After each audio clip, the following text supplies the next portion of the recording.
बिस्मिल्लाहिर्रहमानिर्रहीम। अस्सलातु वस्सलामु अलैका या सय्यदी या रसूल अल्लाह, अस्सलातु वस्सलामु अलैका या सय्यदी या हबीब अल्लाह। ला तदाद दुरूद सलाम हमारे प्यारे आका हज़रत मोहम्मद मुस्तफ़ा सल्लल्लाहु अलैहि वसल्लम और आपकी आल पर। मोहतरम व्यूअर, मैं मुश्ताक अहमद, आप देख रहे हैं यूट्यूब चैनल अस्सलामु अलैकुम व रहमतुल्लाहि व बरकातुहू। आप देख रहे हैं दौरान इलाज मरीज की हौसला अफजाई। जब कोई आपका मरीज हो और आप उसकी इयादत करने के लिए जाएं तो उसकी हौसला अफजाई करें। मरीज की हौसला अफजाई करने से मरीज की तबीयत बेहतर हो जाती है। मरीज का दिल खुश करने से मर्ज में इफाका होता है। मरीज को खुश रखने से मर्ज में फ़ायदा होता है, मर्ज कम हो जाता है। मोहतरम व्यूअर, जब भी कभी आप अपने मरीज़ों की इयादत के लिए जाएं तो लाजमी उनके पास बैठकर अच्छी अच्छी बातें किया करें। मोहतरम व्यूअर, आप हमारे प्यारे आका हज़रत मोहम्मद मुस्तफ़ा सल्लल्लाहु अलैहि वसल्लम का तरीका इयादत देखें। दौरान इलाज मरीज की हौसला अफजाई सैयदना अबू सईद खुदरी रज़ियल्लाहु अन्हु बयान करते हैं कि रसूलुल्लाह सल्लल्लाहु अलैहि वसल्लम ने फरमाया, जब तुम मरीज के पास जाओ तो उसे जिंदगी की उम्मीद दिलाओ। उससे तकदीर का फैसला तो कुछ नहीं टलता, लेकिन बीमार का दिल खुश हो जाता है। इस हदीस में इलाज की एक बहुत आला सूरत बता दी गई है, वो ये कि मरीज की दिलजोई की जाए, उससे ऐसी बातें की जाएं जिनसे उसकी तबीयत को कुव्वत मिले और हरारत गरेजी मुतहर्रिक हो। इस अमल से बीमारी को ख़त्म करने या कम करने में बड़ी मदद मिलेगी और यही तबीयत के इलाज का असल मकसूद होता है।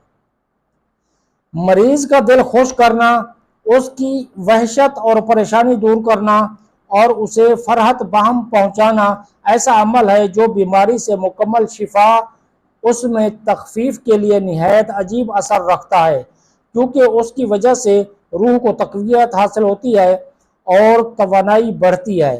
यूँ तकलीफ दे कैफियत दूर करने में तबीयत की मदद होती है। यूँ तकलीफ दे कैफियत दूर करने में तबीयत की मदद होती है।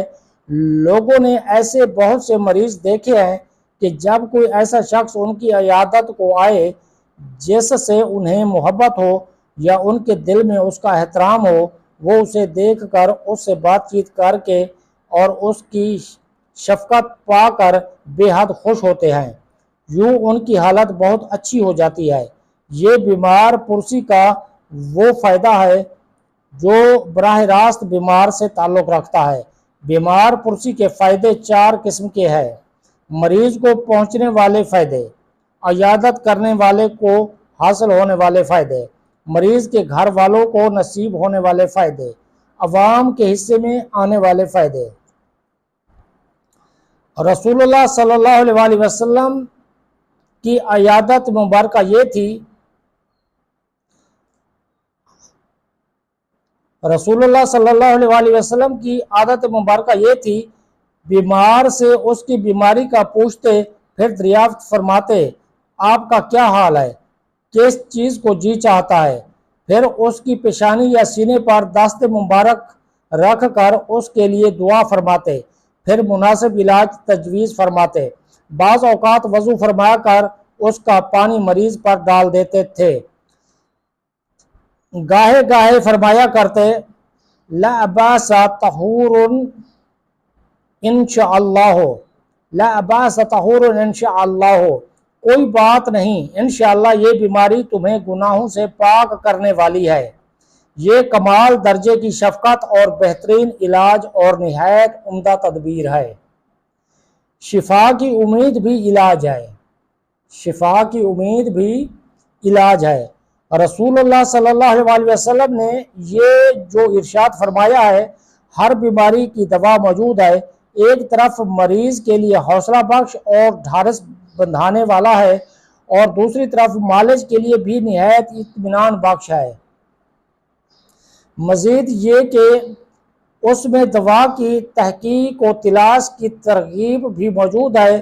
جب مریض کو یہ معلوم ہوگا کہ اس کی بیماری لا علاج نہیں بلکہ اس کے مرض کی کوئی نہ کوئی دوا ضرور موجود ہے، تو اس کے دل میں امید و اعتماد کا چمن کھل اٹھے گا، اس کی مایوسی اور بیزاری بھاگ جائے گی، دل مضبوط ہوگا اور حرارت غریزی میں اضافہ ہوگا۔ اس طرح حیوانی نفسانی اور طبعی روح کو تقویت ملے گی، پھر آگے ان کے ماتحت قوتوں کو توانائی نصیب ہوگی، بالآخر وہ مرض پر غالب آ کر مرض کا خاتمہ کر دیں گی۔ ٹھیک اسی طرح جب معالج کو یقین ہوگا کہ اس مرض کا علاج موجود ہے تو وہ بھی اس کے تدارک کے لیے کوشاں رہے گا۔ یہ سب اس لیے ہے کہ بدنی امراض کا روحانیت سے نہایت گہرا تعلق ہے۔ بدنی امراض کا روحانیت سے بہت گہرا تعلق ہے۔ اللہ تعالیٰ نے دل کے ہر مرض کے مد مقابل اس کا علاج مقرر کر رکھا ہے۔ اگر مریض علاج کرائے اور دوا راز آ جائے، وہ اللہ کے حکم سے یقیناً شفا یاب ہو جائے گا۔ محترم ویور، رابطہ کے لیے اتنا ہی، اپنا خیال رکھیے، اللہ حافظ۔